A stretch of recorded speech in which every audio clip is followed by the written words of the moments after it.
नमस्कार, मैं विवेकानंद और आप देख रहे हैं न्यूज फॉर नेशन। बिहार में महागठबंधन की सरकार बन गई है।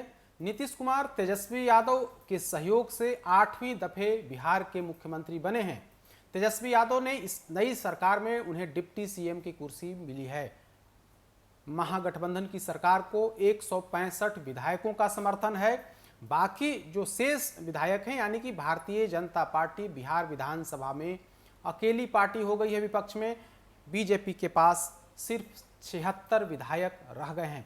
243 सदस्यीय बिहार विधानसभा में 2 सीट खाली है। मोकामा के बाहुबली विधायक अनंत सिंह की सदस्यता चली गई, जबकि गोपालगंज से बीजेपी के विधायक सुभाष सिंह का निधन हो गया है। यानी कि 241 विधायक अभी हैं। इनमें से 165 विधायकों का समर्थन महागठबंधन की सरकार को है, यानी कि नीतीश कुमार और तेजस्वी यादव की सरकार को है। अब बड़ा सवाल है कि क्या तेजस्वी यादव, जिनके पास वर्तमान में भी 79 विधायक हैं, क्या तेजस्वी यादव डिप्टी सीएम ही रहेंगे या फिर उन्हें मुख्यमंत्री की कुर्सी मिलेगी? इसको लेकर के बिहार के राजनीतिक गलियारे में चर्चा तेज है। कहा जा रहा है कि आने वाले दिनों में तेजस्वी यादव बिहार के मुख्यमंत्री बनने वाले हैं। आखिर कैसे बनेंगे? अब तक आपने सुने होंगे कि नीतीश कुमार केंद्र में जा सकते हैं या फिर प्रधानमंत्री के उम्मीदवार हो सकते हैं और तेजस्वी यादव बिहार की कुर्सी संभालेंगे। अगर नीतीश कुमार पीएम कैंडिडेट नहीं भी होते हैं, फिर भी तेजस्वी यादव मुख्यमंत्री की कुर्सी से महज 2 कदम पीछे हैं। और यह 2 कदम जो है आने वाले 1-2 महीनों में 2 कदम का जो फासला है वो फासला समाप्त हो सकता है, वो फासला मिट सकता है। आखिर वो 2 कदम कैसे तेजस्वी यादव पार पाएंगे, इस उपचुनाव के बाद वह भी साफ हो जाए, क्योंकि बिहार में 2 सीटों पर उपचुनाव होने हैं, गोपालगंज और मोकामा। वहां से अनंत सिंह विधायक थे लेकिन उनकी सदस्यता चली गई, लिहाजा महागठबंधन के अंदर वह सीट एक बार फिर से आरजेडी की ही रहेगी। वहां से कहा जा रहा है कि अनंत सिंह की पत्नी को तेजस्वी यादव चुनावी मैदान में उतारेंगे। गोपालगंज की बात कर लेते हैं। गोपालगंज बीजेपी का सिटिंग सीट है, वहां से सुभाष सिंह का निधन हुआ है। बीजेपी तो वहां से उम्मीदवार उतारेगी ही, लेकिन महागठबंधन में वह सीट आरजेडी कोटे से है, क्योंकि पिछली दफे 2020 के चुनाव में भी वहां से आरजेडी के कैंडिडेट थे, आरजेडी की वहां से हार हुई थी। तो स्वाभाविक तौर पर दोनों सीटें आरजेडी की हैं। और इस बार जो उपचुनाव होंगे उसमें जो सबसे खास बात यह होगी कि महागठबंधन में राजद, कांग्रेस, वामपंथी पार्टी तो हैं ही, अब जेडीयू का भी समर्थन है, यानी कि नीतीश कुमार भी तेजस्वी यादव के साथ आ गए हैं। तो ऐसी स्थिति में कहीं ना कहीं दोनों सीट पर तेजस्वी यादव की पार्टी या फिर आरजेडी जो है उसके कैंडिडेट की स्थिति मजबूत होगी। पूरी संभावना है, ऐसा जानकार मानते हैं कि संभावना है कि दोनों सीट पर आरजेडी की जीत हो सकती है। हालांकि अभी चुनाव की घोषणा नहीं हुई है, चुनाव के रिजल्ट क्या होंगे यह तय नहीं है, यह कहा नहीं जा सकता है। लेकिन जिस तरीके का सामाजिक समीकरण या फिर जो गणित है, उस गणित के आधार पर हम यह कह सकते हैं कि स्थिति मजबूत आरजेडी कैंडिडेट की हो सकती है। अगर दोनों सीटों पर आरजेडी कैंडिडेट की जीत होती है तो फिर क्या होगा, हम उसी गणित को आपको समझाने की कोशिश कर रहे हैं। वर्तमान में जो 241 विधायक हैं बिहार विधानसभा में, उसमें हम राजनीतिक दलों की दलगत स्थिति से सबसे पहले अवगत करा देते हैं ताकि आपको समझने में सहूलियत होगी। वर्तमान में 241 विधायक हैं, उनमें से 79 राष्ट्रीय जनता दल यानी कि तेजस्वी यादव की पार्टी के पास हैं।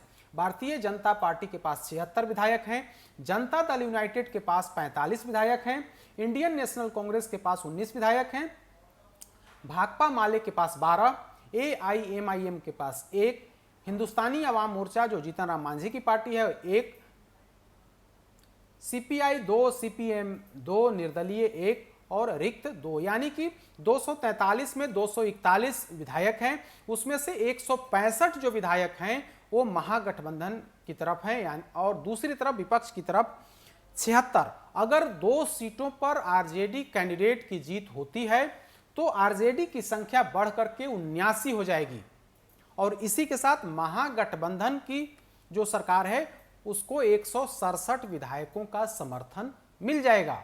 अब हम आगे की आपको बात करते हैं, आगे क्या कुछ होगा।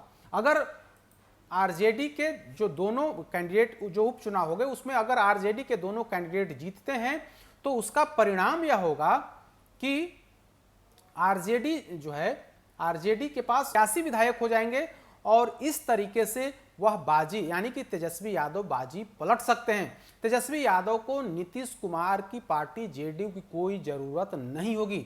हम इसको भी आप आंकड़े गणित के माध्यम से समझाते हैं कि अगर 2 सीटों पर तेजस्वी यादव की पार्टी आरजेडी के कैंडिडेट की जीत होती है तो संख्या उनकी 81 पर पहुंच जाएगी। उसके अलावे कांग्रेस के 19, भाकपा माले के 12, सीपीआई के 2, सीपीएम के 2, एआईएमआईएम के 1 विधायकों का समर्थन उन्हें मिल सकता है और यह संख्या 117 पर पहुंच जाएगा। यानी कि 117 विधायक तेजस्वी यादव के पाले में जा सकते हैं। 243 सदस्यीय बिहार विधानसभा में बहुमत के लिए कम से कम 122 विधायकों का समर्थन हर हाल में चाहिए। तो वैसी स्थिति में वह संख्या 5 कम रही है तेजस्वी यादव के पास, तो वह 5 आखिर कहां से पूरा होगा।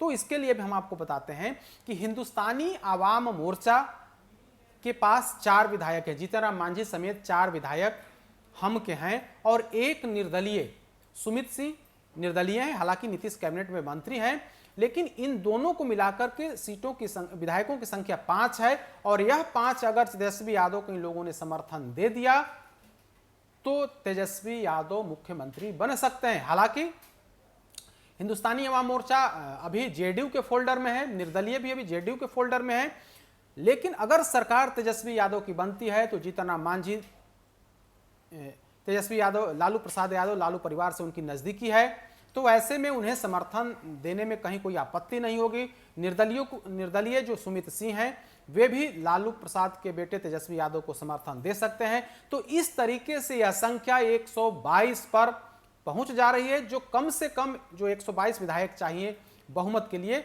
उस आंकड़ा को छूने की कोशिश तेजस्वी यादव की तरफ से होगी। यानी कि बिहार विधानसभा में दो सीटों पर जो उपचुनाव होने हैं, अगर उसमें रिजल्ट तेजस्वी यादव के पक्ष में आता है तो सरकार बनाने से कोई नहीं रोक सकता है। बिना नीतीश कुमार के समर्थन के, बिना जेडीयू के 45 विधायकों के समर्थन के तेजस्वी यादव मुख्यमंत्री बन सकते हैं। तो कहा जा रहा है, हालांकि बीजेपी भी यह बात कर रही है कि नीतीश कुमार की पार्टी बचने वाली नहीं है, नीतीश कुमार मुख्यमंत्री आगे रहेंगे कि नहीं रहेंगे यह कहा नहीं जा सकता है। अब यह जो गणित है, इस गणित को समझने के बाद कहा जा रहा है कि तेजस्वी यादव उपचुनाव के बाद बिहार में एक बार फिर से उथल पुथल होगा और तेजस्वी यादव को मुख्यमंत्री की कुर्सी मिल सकती है, बशर्ते 2 सीटों पर आरजेडी कैंडिडेट की जीत होती है। तो आपने समझा, गणित समझा कि वर्तमान गणित क्या है। अगर 2 सीट पर आरजेडी कैंडिडेट की जीत होती है तो किस तरीके का गणित होगा और उस गणित में तेजस्वी यादव किस तरीके से मुख्यमंत्री की कुर्सी की तरफ बढ़ते दिख रहे हैं, यह बताने की हमने कोशिश की है। अब देखने वाली बात होगी आगे क्या कुछ होता है, लेकिन फिलहाल में बिहार में नीतीश कुमार मुख्यमंत्री हैं। आने वाले दिनों में क्या होगा यह कहा नहीं जा सकता है। राजनीतिक जानकार बताते हैं कि बिहार में कुछ भी संभव है। तेजस्वी यादव या फिर लालू परिवार की इच्छा है कि तेजस्वी यादव मुख्यमंत्री बने, तो मुख्यमंत्री कैसे बनेंगे, इसी गणित के सहारे वे आगे बढ़ेंगे। आने वाला जो कुछ महीना होगा वो बिहार की राजनीति के दृष्टिकोण से काफ़ी अहम, क्योंकि उपचुनाव के बाद एक बार फिर से बिहार के राजनीतिक परिदृश्य बदल सकते हैं। अधिक अपडेट्स के लिए देखते रहिए न्यूज़ फॉर नेशन। नमस्कार।